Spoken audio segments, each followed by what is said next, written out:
Okay.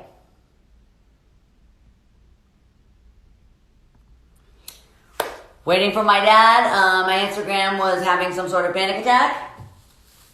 Cool. Requesting now. Requesting my dad. Oh my God.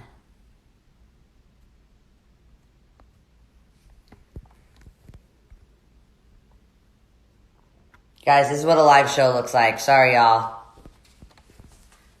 It's like being at Lo-Fi Ellen. Okay, it is not letting me add my dad. BRB.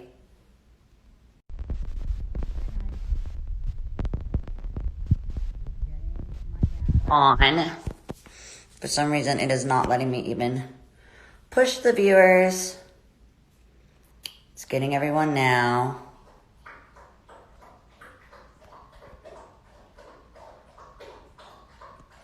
That's my dog drinking.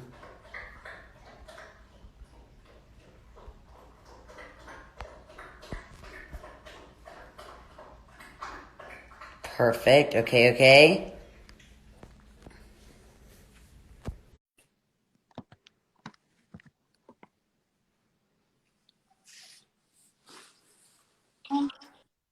I can't believe I'm the one having technical difficulties. How you doing, Bob? Good morning, Dad. Look, come see your grandpappy. Come see your pappy. Look who's here with me. Oh, wow. Mr. Baby Bojangles. Mr. Bojangles. He's named Bo after my dad's high school nickname. Why did you get called Bo in high school? You know, my dad just started calling me Bo. And then, obviously, then people started making it Bo Ray. And so some people call me Bo and some people call me Bo Ray. And so is that why my Uncle Kevin's called Kibo? You were Bo and Kibo? Yeah, that's Kibo. Matter of fact, you can see Kibo on the wall. See his picture up there, the black and white photograph? My favorite Kibo story is right after Pappy passed away. Kibo came to my concert because I had a tour going on, which was really hard at that time. Remember, today is the 14-year anniversary of Hannah Montana premiering. And you and I are doing this today.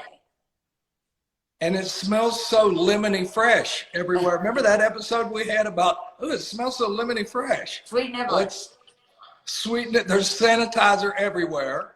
And we're definitely, so lemony fresh. We are displaying social distancing to the max. We're about 1,800 miles away. We are overachievers. That's the Cyrus family way. Here we are. And I love the show. I watch every episode. It's so good. I learn from it. I did hear a few cuss words. Mother had the sharp tongue today, didn't she? Mother always does. But I was going to tell you my favorite story about Uncle Kibo is when I wrote the song called I Miss You about Pappy. And he came to my concert and we gave him very front row so Uncle Kibo could see the entire thing. And he showed up in overalls with no shirt underneath. Button real low. Yeah, that's my brother. Uncle Mick's over here right now in the exact same thing. You got it under your costume. And yelling, "Sing it to me, baby!" So loud that over 14,000 kids, I could just hear Uncle Kibo over all the children's voices. I could hear Kibo the entire time. But our family has always been really close. I was saying this is kind of the farthest and longest we've kind of taken, being apart in a long time, especially you and Mama live so close. When I'm in Nashville, our farms are so close. And so I was talking about, with social distancing, how hard that is, even when it has to involve your family. And so I was doing this motivationals with Mom this morning. And now I want to do a segment on my show called Devotionals by Dad. And somehow you just always know what to say in the time of crisis. And sometimes it can be a lot, and sometimes it's just something super simple that's easy and digestible that I can kind of play in my head as a mantra. So I remember calling you the night that really we started kind of understanding the seriousness of COVID-19. I started hearing a lot of rumors that were very, very scary, and started hearing more about the lockdown. And I started right-minded the next day because I called you and I was crying in fear and I had some dilemmas. And you told me that whatever choice I made, that was my path and that was okay with you. And I know many of the kids watching right now, they look for reassurance in their parents. And so by you just saying, Sissy, wherever you go, there you are. That was very true, physically and spiritually. And just somehow that made me feel better. And besides, the more you stomp and shit, the more it stinks. What other words of wisdom do you have? And were these like sayings that I now always can pull out and use? Are a lot of those inherited from Pappy? Did he make these up? I don't know where he came up with the wisdom, but he was a very wise man. And in his wisdom, one time he said to me something that I feel like maybe I should say now. Yeah. The only thing I do know is I really don't know a whole lot. There's so much I don't know. And this is a time period in all of our lives where there seems to be more questions than answers. But a couple weeks ago, I was going to the studio and there was a church sign, and the church sign kind of stopped me in my tracks. I jumped out and took a picture of it, and the sign read, "Faith is a verb." And on this given day, I think that that's something that we could all take to heart. Faith is a verb. It's an action word. It's something that you have and you act upon it. It's an action word. And even though in this time right now where there are so many questions, trust me, I bet you I got up 3 or 4 times last night and just walked around the house in the darkness, and my mind will start spinning, and I'm thinking about so many people that have things a whole lot worse off than I have. And sometimes I feel a bit guilty that I might be worried so much or having such high anxiety when others maybe have things a whole lot tougher than I do. And in that moment last night, I said, just remember, Cyrus, faith is a verb, man. You got to have faith. You got to pull yourself together right now. And you got to be whatever it is you were put on this earth to be in this moment. You may have seen that here in Tennessee, I know you know about the destruction we had from the tornadoes a couple of weeks ago. Well, we're back under tornado watch again today. As a matter of fact, this moment that I speak to you in right now, we're in between storms. Well, in a whole lot of ways, us as a society and all of the world, we're in between storms. Yeah. And in that moment of the storm is the best time to dig deep and find that faith and rely upon it. And I'm trying to do that. I was reading some astrology last night, and I can't remember exactly kind of all the degrees of which everything is in right now cosmically, but I was actually reading that where the moon and the cosmos are aligning, this hasn't been in this alignment since like 1500s. And we're actually in a shift of like a 2,000 year cycle. Apparently we're going into a new cycle of the next 2,000 years. It actually said that it started in 2012, which I definitely felt that cycle begin at that time. I don't know if you can really remember exactly 2012, but it was when, you know, we had kind of just ended Hannah Montana, which is funny that now we're kind of celebrating the beginning, but we had just ended. And you and I didn't know what to really do with my life or my time, because our schedules for 8 years were so filled. Every morning, same schedule, same ritual, 8 a.m. We knew we'd wrap at 6 p.m. We knew what our life was. And that's what I think a lot of the worry, anxiety, and fear is happening for so many people around the globe right now, is because, you know, some days we don't love to get up for work. Some days are harder than others, but it gives us a structure. It gives us an idea that we know what we're going to do today because it's routine. And so when you lose that routine, you can feel like you don't even know what to do with yourself, or feel like, for me, I didn't know my worth because so much of my worth and value was wrapped up in a character that I got to go and be 5 days a week and kids would enjoy, you know, every night at home, that then I felt like I had less value because I wasn't contributing to that anymore.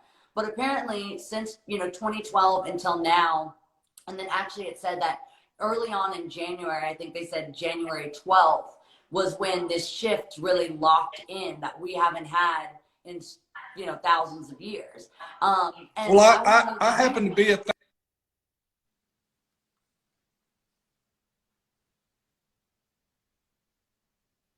it's stopping. Hold on. Oh, I got you.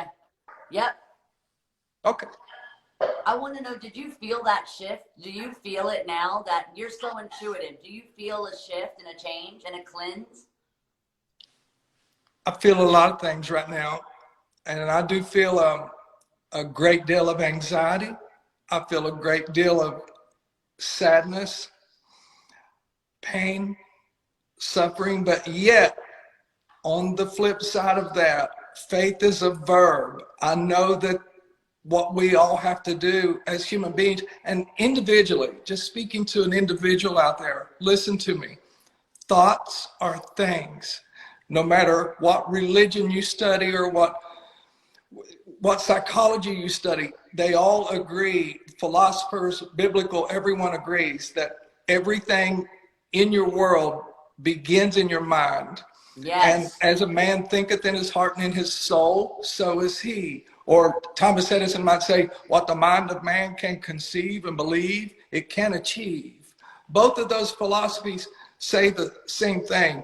Your thoughts are seeds. And so what each of us wants to do right now, no matter what's going on in this crazy world, you think about what your goals are. You think about what your dreams are. You think about what your purpose is. And then you plant that seed in your mind and you chart a path and you take steps. Remember that success is the progressive realization of worthy ideas or goals, not necessarily the attainment of it, because let me tell you, when you get to the top, there's only one way to go, and that's down. So the fun part, Merle Haggard, Johnny Cash, all the greats that had said this to me at one time or another, that the fun part is the climb. You sang about it. The climb is the fun part. Once you get to the top, there's nowhere else to go but down. So enjoy the dream and know that failure is the most important ingredient for success. I know the next part. By eliminating one way that one won't work, you're one step closer to the way that will. You got it. That's amazing. That is I told amazing. you I listened. These are all things that I can remember. And You when know what? when I feel like I failed, I remember, well, now I know what not to do next time. I can't wait to try again because I know what not to do. So I am closer to the way that I will get what I am striving for. Failure is the most important ingredient for success. Now, once you clarify what you've done, then you've eliminated one way that won't work, and then you regroup. Remember, life is a series of adjustments. It's exactly like trying to park your car in a parking space in a crowded downtown city. You find a parking space, you claim it as yours, you clarify in your mind, I'm going to back into the space, and then you start backing up, and then you might have to pull forward, then you might have to cut to the wheel to the left or the right, or go forward or backwards. But if you stay focused, barring an unforeseen catastrophe, you'll get your vehicle into the space. But it's a series of adjustments. Life is the exact same way. Persistence is the key. Persistence is not a very glorified word. It's not like glory. It's not like faith. Persistence is, a bunch of syllables and they're all jabbled up. But remember, persistence, it's not the force of a jackhammer that breaks the concrete. It's the repetition. Bap, bap, bap, bap, bap, bap, bap, bap, bap. Be a jackhammer. You keep on keeping on even when the doors are closed. You keep on knocking. And if nobody opens it, eventually you have to kick it down. Dad, you are the best. I'm going to remember that so much about the jackhammer, because sometimes I feel like you can try too hard where you lose the fun and the passion of it. When you start making music with the idea, I've actually had this, and I know you've had this in your career too. I've had people tell me, you got to go in the studio and write one more song. You need one more song to complete this album, and it's going to be the hit, and you got to write the hit. You can't go into a studio writing your biggest song. Look, it's laughable. It's fun. You do not know how many times I've heard one more song. I've heard 10 more songs. I've heard start over. I've heard erase the whole thing. I mean, hey, but you know what? Here's the key. You make your music or you do your art for the love of it. That's Yeah. the whole thing. You do it because that's what your passion is. Art is art. It can be seen as different ways. You do what you do because you love it. If somebody likes it, that's great. But One you more do it song because will you love never it. end. One more song will never end. It will continue. And so when you feel like you've told the story that you want to tell in that book, there's sagas. Your music and your album are sagas. So you can have, you know, one album that tells a story as this first chapter. I mean, some of our favorite books, like whether it's Twilight or Hunger Games or whatever it is, there's like 10 of them to tell one story. And that's what an album is. That's why you put out these records, you know, where you can tell your stories in chapters of your life. Can I tell you one thing? This is so embarrassing. I've never told this before, but I'm going to tell it now because I think it's so important. Yeah. Do you know I've only read one book in my whole life? And the Bible. No, it's not. I wish it was, and that's the book that I need to read. You know, if my Bible was as important as my Phone, I'd be golden. But here's the facts. Like, I read one book, and it's called Think and Grow Rich by Earl Nightingale, Norman Vincent Peale. And it's the study and philosophy of setting and achieving your goals. They wanted to know, how do some people chart a course and say, I'm going to get from this continent all the way across this ocean to that other continent, to the other side.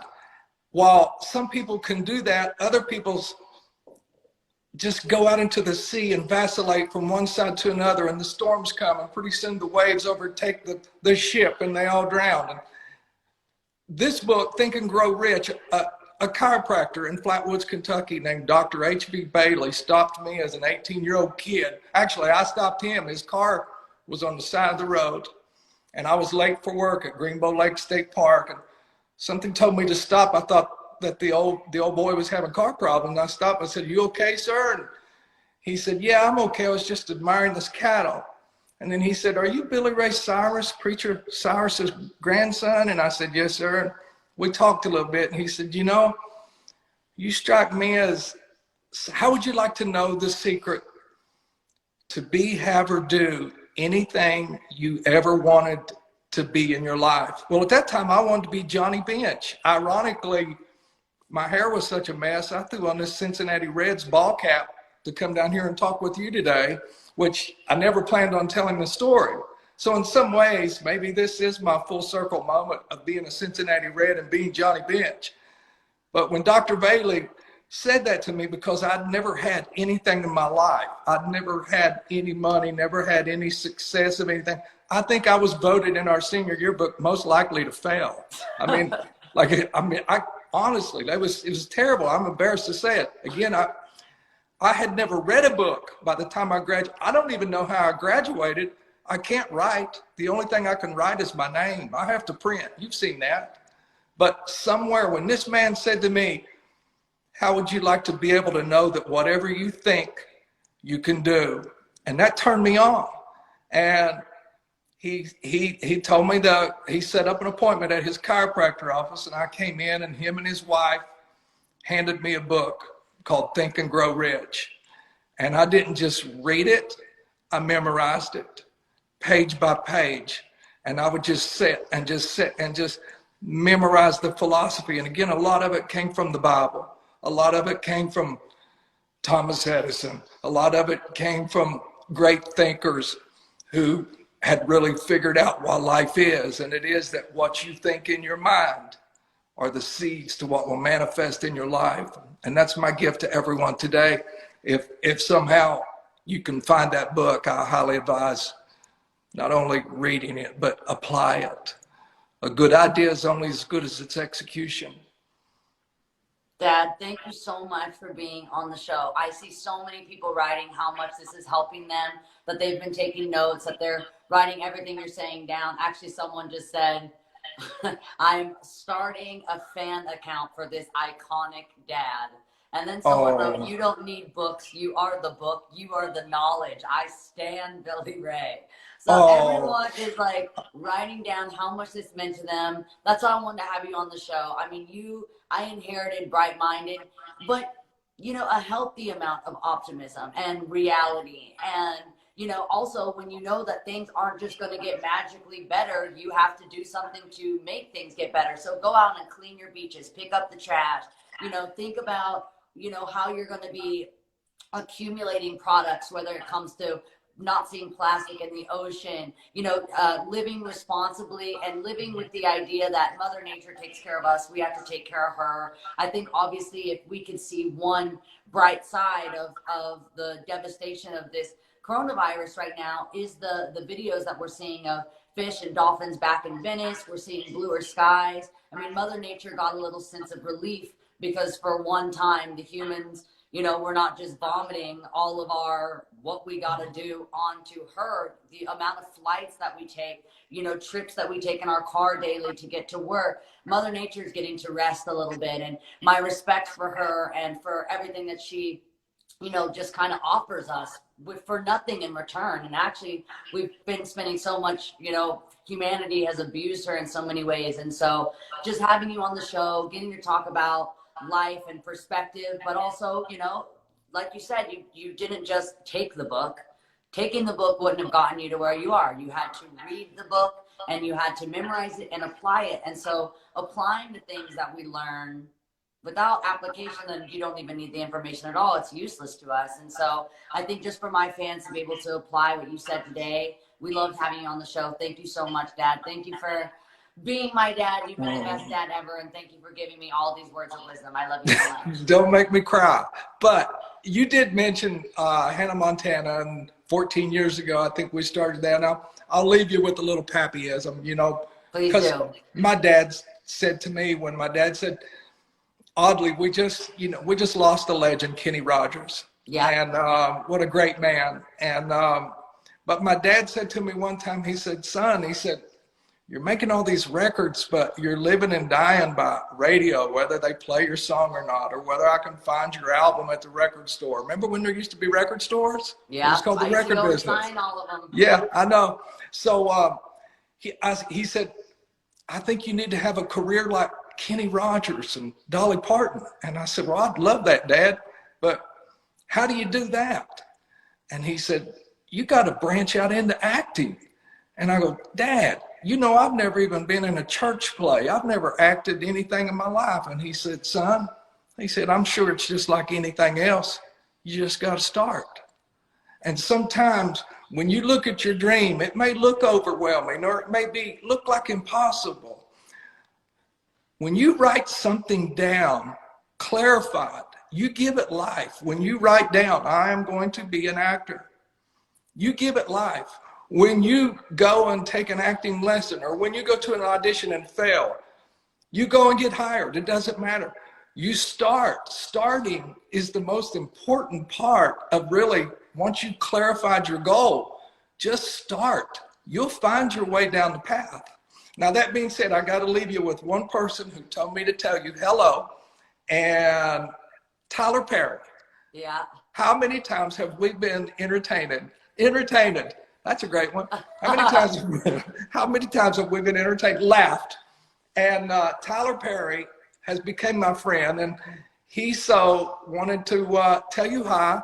And he has this thing going around right now, and I was wondering if by chance you might join me in one little course of this, and maybe everyone can sing along with us. It's something you used to sing a whole lot as a little girl. So I'll start singing it, and if you feel like joining in, feel free. But it goes something like this.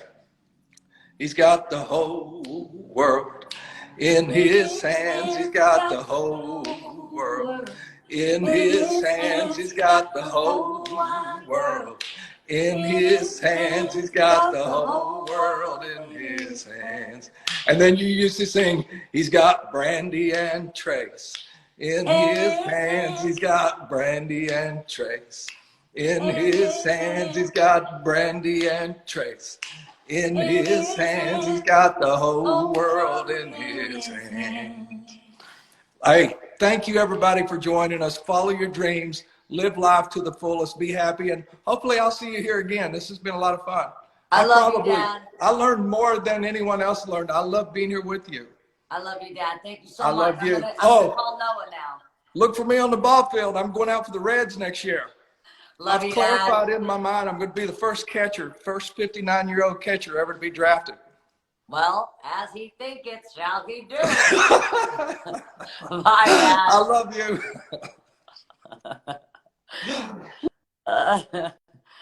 Okay, it is time to get on iChase. It is time to get on with Noah right now. She should be the easiest. She's Gen Z. They know how to do this thing, but I am not. So let me patch in Noah.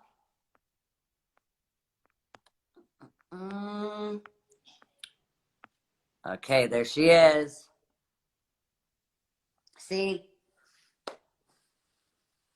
This is what it's like. Queen. This is what it's like having Gen Z on your show.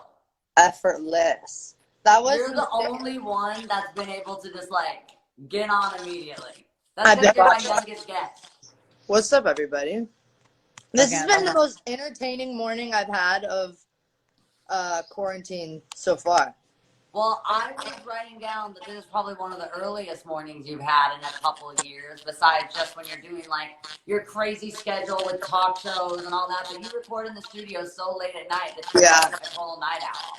Yeah, I usually like sleep till 2, go to bed at like 2 or 3. But like, I think with the quarantine, I've just been like staying inside, so I've gotten on more of a regular schedule. Just like.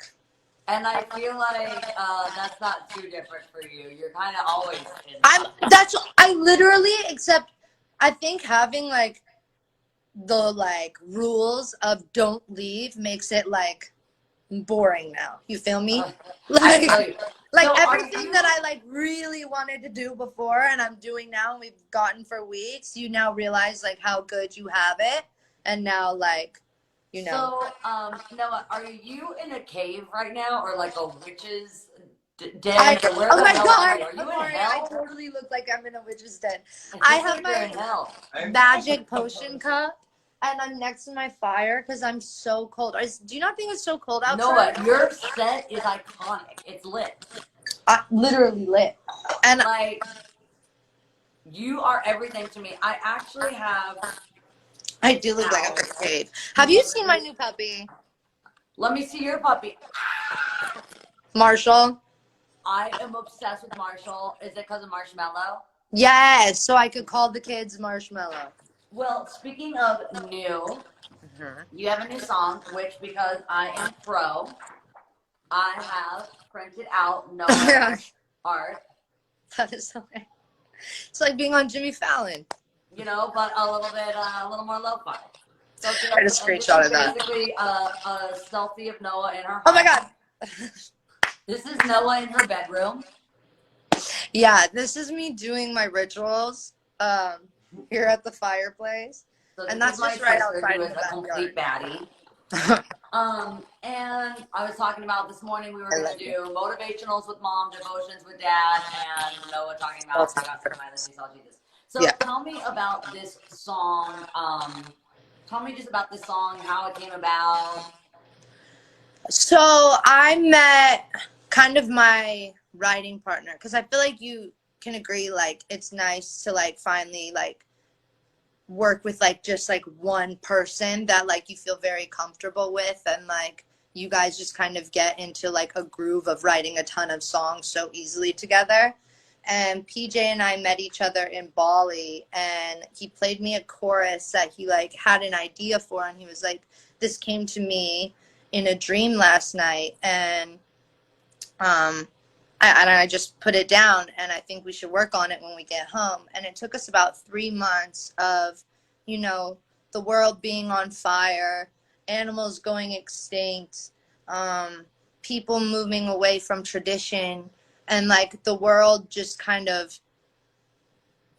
we really needed like this come to Jesus moment. This song isn't really made for one religion or one belief. It's not made for religion or belief. And if you want to take it in that way, you totally can. I know if you have a relationship and you're a Christian, raised Christian like we were, you know, and you have a relationship with God or whatever your belief system is, that's amazing. But you can take the song as you will. And the song's also about what you and Dad were talking about, Mother Earth, and us moving away from tradition. Is that positive or is that negative?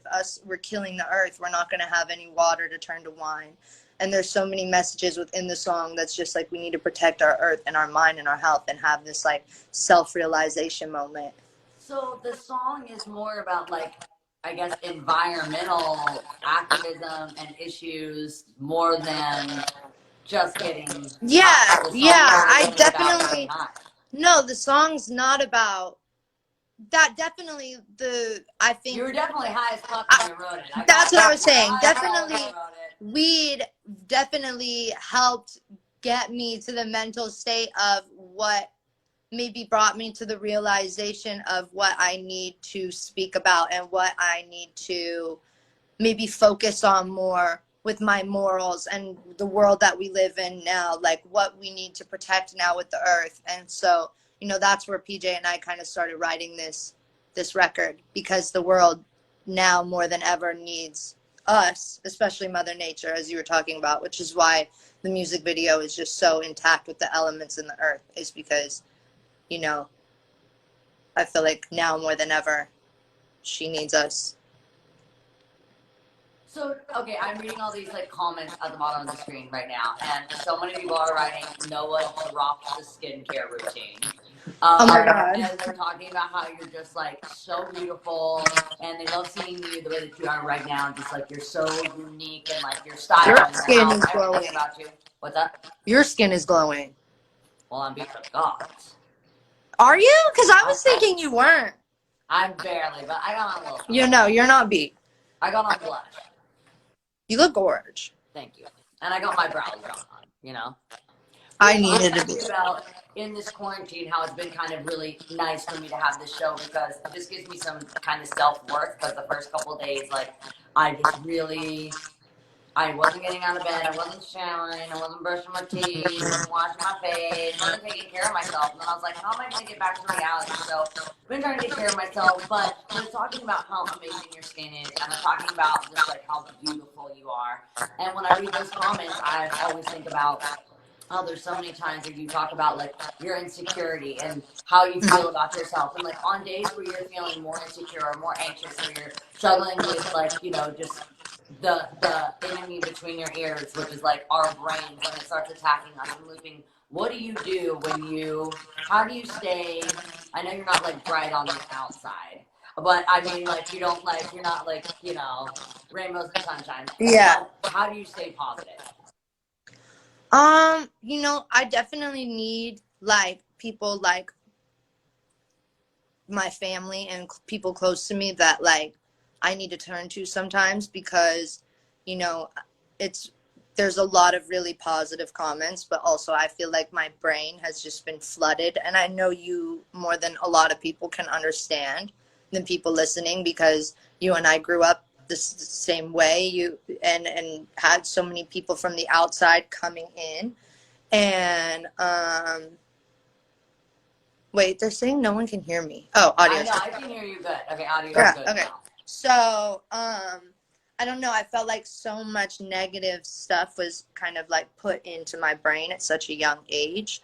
But, you know, now I kind of have gotten to this point where I'm not living for other people. I'm just living for me, because I wasn't doing that before. And the second I started making choices that were just for my happiness, and that even started with maybe getting kind of some bad people out that, you know, my family, you especially, may have like pointed out to me that some bad people might have been in my life that, you know, weren't a good example on me, that might have been hurting my mental health as well. And there was just so many things that were also hurting me just after being on a long tour, and also suffering with the body dysmorphia that I have had since I was so young.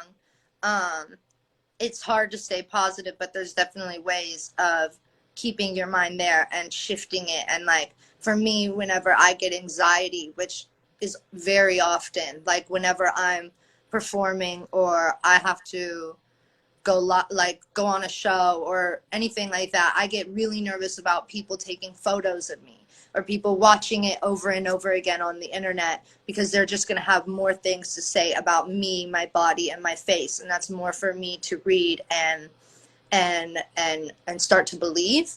But the more that I like grow with my mental health and its strength, which I've been working on for about 1.5 years now. And, you know, ever since I was staying at your house and you even introduced me to Dr. Amen, and then I found my doctors that work for me and everything like that, I started getting so much healthier. And the second that I realized the second my brain was healthier and I was taking the precautions for myself, I wasn't as hurt by all of the negative bullshit that I read every day. And, you know, everybody has this thing where they think I like have anger towards our like situation of our family, and it's not that at all. Like, you know, I just think growing up with the way that, you know, I grew up was very hard. And so that made it a little difficult, you know, with my self-confidence. And people were just like a little harder on me growing up than I wish that I could have had, you know, if I was just a normal teenager growing up that just rode horses and was the equestrian that I was. You know, I wasn't really in the music industry or anything until I chose to, because that was just what I wanted to do, you know? Yeah. And I think it's hard for a lot of, I mean, your situations, is my audio whack? No, you sound good. Okay. It's really hard for a lot of babies of the family. I think, you know, you're in a unique position that most of these people that are watching, 21,000 people or however many millions of people see this, can't really relate and understand exactly your situation because it's so unique and is very, very rare. But I mean, a lot of baby siblings, because you are the youngest, have this also with like older siblings that have already had their accomplishments because they're older than you, and so you feel like if you don't kind of meet those same goals, or like, I know even, you know, sometimes we kind of do what our older siblings will do. So like having Brandon being equestrian, it really made you kind of want to like kind of fall into horses because it's what you are around. And then music being such a part of our family, but that happens like for families in all different ways. I always use like basketball families as a good example. Like basketball dads, I feel like sometimes their sons, or even like Kobe and Gigi, they're such a good example. Gigi loved basketball, and that was like something that just went within their family and was in their blood, and that was like their amazing legacy that they had, you know? Sorry, I'm changing back because I'm getting slayed from my audio. Yeah, I agree. Actually, using the basketball and sports families, that's actually a really good way to kind of compare it. I never really thought about it that way. So I wanted to ask you, let me see, I have a few questions just before we wrap up that I wanted. Oh my God, so official. I pretty much just want to talk about like when you're traveling and when you have that downtime or when you're alone, because a lot of people right now, not everyone is like quarantined or isolated with a buddy. With a buddy. So what do you do when you're lonely? What's a trick that you do if you're lonely? You know what? I've tried harder at being okay with being alone, you know? Yep. But like, I feel like right now it's a good time to like, I don't know, read a book or listen to your favorite music, which that's what I do whenever I'm lonely, because I love music. If I'm not singing it, I feel like I'm kind of listening to it. But like, listen to your favorite artists or pick a good show, or like I've been like, just like, if you can, like during this quarantine, like as much like actual, like if you can go into your backyard or whatever. I know it's really hard to like not to go outside without going outside, but just like the fresh air that I do get, like it's like, I won't lie, like I can't say that I've been super happy during the quarantine. It's hard for me, you know, like the quarantine is hard for me. Like, even though like I wake up and I'm like, wow, I'm another day inside, I do get sad. But I think if we just focus on something that like you're like something that you were working on prior, keep working on that. Like, keep your goals, like keep focused on your goals. Like, I'm still working on my music, I'm still writing, I'm still doing, so whatever goals you were trying to pursue before, because I saw a funny meme actually that it was like, did anyone else feel like they were getting their life together before this all happened? And I was like, wait, yeah, I totally felt that. So like, whatever you were focusing on, keep striving for that, and keep learning, or keep doing whatever it is that you love. And like, because this is all going to be over soon, and we're all, and there is going to be the other side of this, and there is going to be a bright side of this. And isn't that the name of the show? Bright-minded, but close. Bright-minded. Bright-sided, same thing. Bright-sided. I thought I just did a good plug. Well, Noah, I want to thank you so much. Since everyone's gonna have a lot of time to stream some music, I love you. Noah's new song, I got so. I love you. I love you. I love you. That's not about weed, and it's about the earth. Or weed. However, but Portrait of Noah in her bedroom. Of me right here. I actually just crawled. Like literally. All right, I love you, Noah. Thank you so much. Thank you. I love you so much. Right, I love you. Thank you for having me. Bye. Bye. Okay, so we have one more guest. We are going to be talking to Stassi Schroeder from Vanderpump Rules. I'm going to connect her now.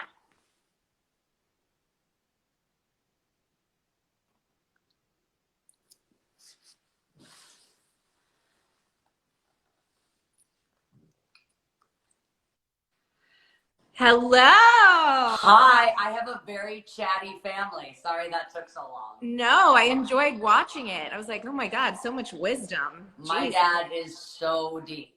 Yes, totally. I thoroughly enjoyed that.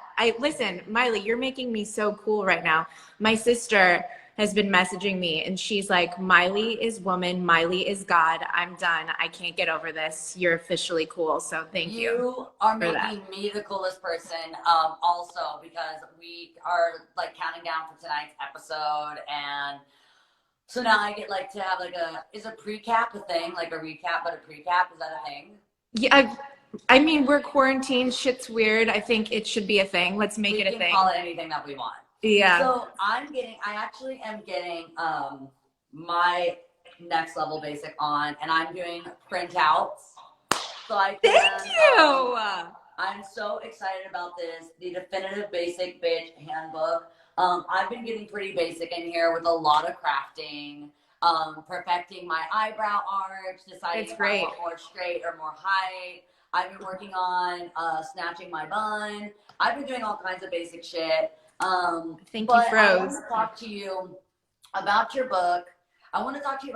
Because this is a good time for people at home that feel like they have something to say to start writing their own book, even if it's just something that we're using Instagram as a tool. You could maybe do. I was thinking it would be cool for someone to make a storybook, but it just be on your stories and you can read it like boom, boom, boom, boom, boom.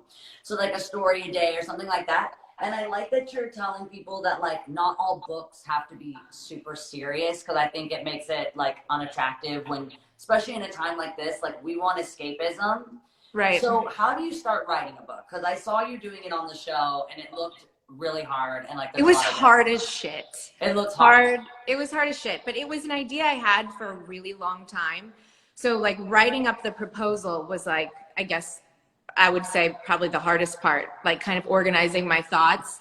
But it's all about like writing about what you know. And so when I thought about it, I was like, God, I'm so good at being a basic bitch and just like really embracing what I love. And I feel like that's the message that I want everyone to get from it. Even if you're not a basic bitch, it's really just about embracing what it is that you love and not being ashamed of it. So I feel like it's something that everyone can relate to. Exactly. And I think, you know, especially with you having the platform that you have and having Instagram, and like, I feel like it's all kind of like the people that follow you, they follow your show, they read your books. Same thing as like for me, they watch my, you know, when I have Black Mirror, whether I have music, like they're already tuned in. So that's why I think we're so lucky that we have these platforms, because they're really kind of like curated like for your audience. And like, I'm totally your audience. But It's so crazy again, that like, you're our audience. actually in life, like I really overthink a lot of things, and like I'm pretty like complex, as you saw from mostly my dad. He's like, everything is all super, super deep. And like, I feel like there's times in life that like, I would like to just kind of like calm my brain and like have some good basic things that I could do that are just like, I can kind of like turn off and just like have some fun. So what are some things you've been doing now that we've been quarantining? Like super basic things that people could do at home. I don't know if it's like cooking or what have you been doing to keep yourself occupied? Oh my God, cooking is super basic and trendy right now. Everyone's learning how to do it on Instagram. It's like the thing. I tried once and that didn't really work out that well. So my fiance is cooking for me. That's how I'm dealing with it.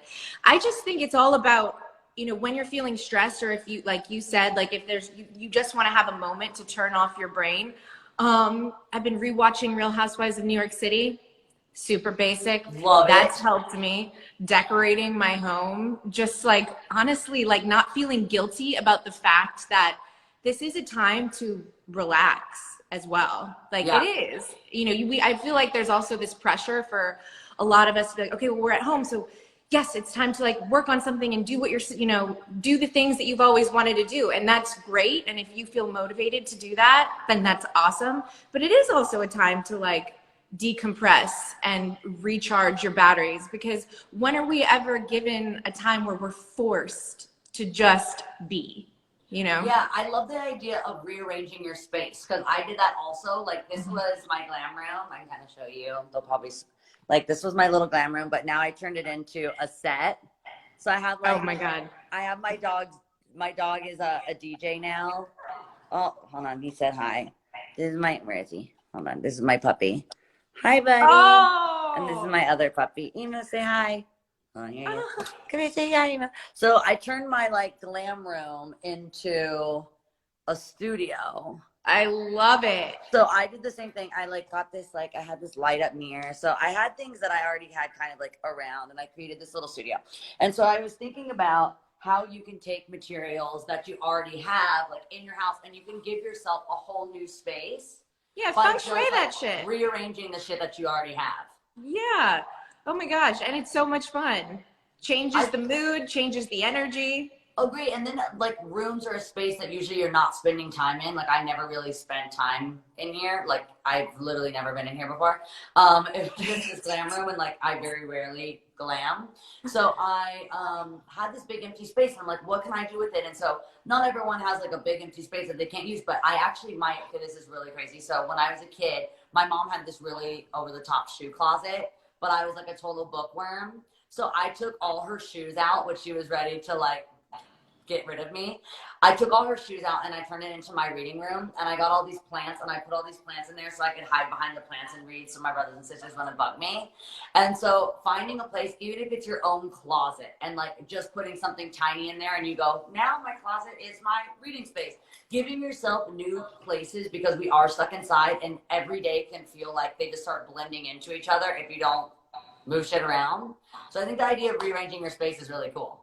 I really like that too. I'm just concerned with your mom's shoes right now. Where'd they go? I can tell you're already to your like, this kid was kept in a closet. It's always a little bad when I like would invite people over and I'm like, this is my bedroom. It used to be my mom's shoe closet. And like you can see people got like a little bit nervous. Yeah. But my mom then had to move her shoes down because there was 5 brothers and sisters, and I like needed my own space. And as soon as I had my own space, I had a ton of tantrums as a kid. That shit stopped because I needed a place that was like my own. So a question that I had for you that's a little bit deeper, and you might have kind of seen it in the intro, and I just wanted to ask because I want to read my notes again. So the one thing that I wanted to ask you was, I'm obsessed with your show, and I'm like obsessed with reality TV, but it is drama encouraging, and I start really becoming, my boyfriend calls it conflict seeking after I watch Vanderpump, because I start trying to recreate my own version of it. Oh my God. So sometimes, it's like we kind of like become what we fill our brain with. And so I then start trying to cause drama because it just looks so much fun on the show. So how do you like draw the line in your own life of like, okay, this is kind of my like I'm sure it's you, but I'm sure there's like a Stassi, Vanderpump Stassi, and then there's like a turned off at home, or is that like all the time? That's kind of how you are. Like, how do you draw the line? Oh my gosh. You know what? I feel like, I mean, these are my actual real friends. So just because we film 3 months out of the year, I'm still around them 24/7 all year round. So That's wild. Yes, it is. And it kind of never truly ends. I think I'm just able to like find ways to like decompress. You know what I mean? Like when I come home, I'm not like really dealing with this, but they are my friends, so I am. I've never really thought about that. I just thought, I like that you're, well, no, I don't like that you're now inspired to be more dramatic and seek conflict. I felt like when people watch Vanderpump Rules, it just like drives them to drink more. Oh, it does. And that's when I become the most conflict seeking. Okay. I'm like, that looks so much fun. Actually, Amy Schumer was on the show and she said she was really nervous for you guys to be sharing all the tough classes. I saw that and I felt like, well, I'm really concerned for the Real Housewives of New York. Like, can we check in on them? Yeah, we got to check in on our beloved reality show characters.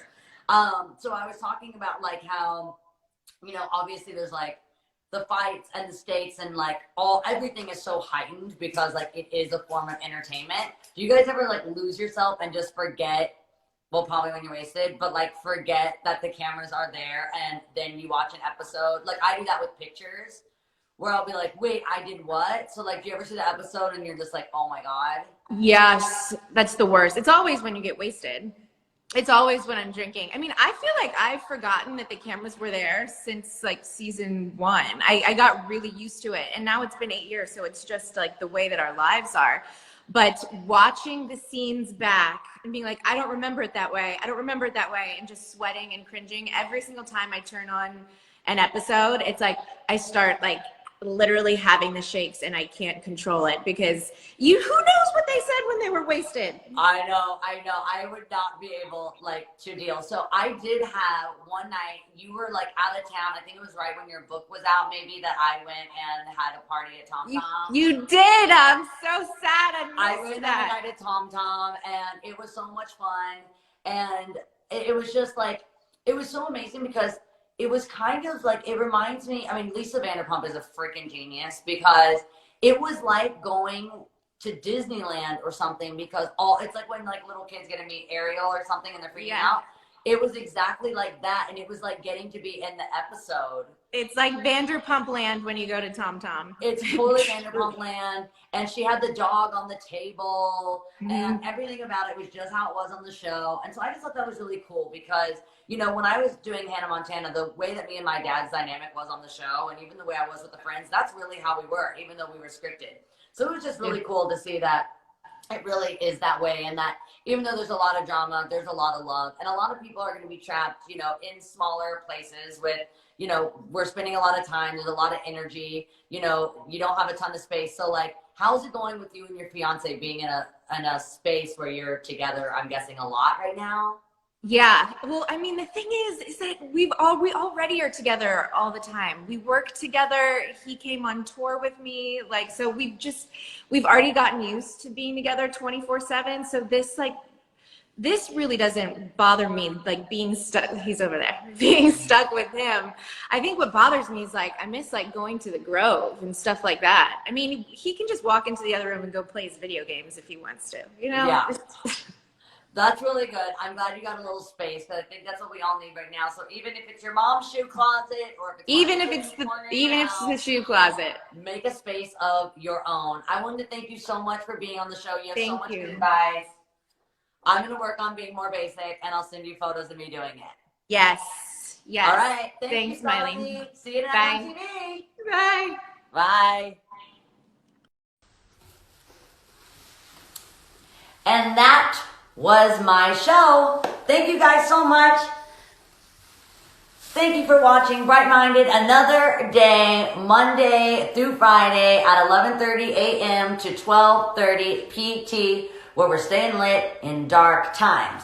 Tomorrow is Wednesday, and it is a very, very important show to me. It is Women's Wednesday. So I've got Reese Witherspoon, Hillary Duff, I'm gonna be freaking out. Okay, we're talking about stans. I literally stan Hillary like deeply to my core. I'm gonna be showing some pictures of me going to her concert when I was a little girl. Like, I'm just so excited for Hillary Duff. Then BB Rexa and Dua Lipa. We're gonna be talking about being a woman in the music industry. So make sure you tune in tomorrow to Bright Minded Live with Miley for Women's Wednesday. See you there.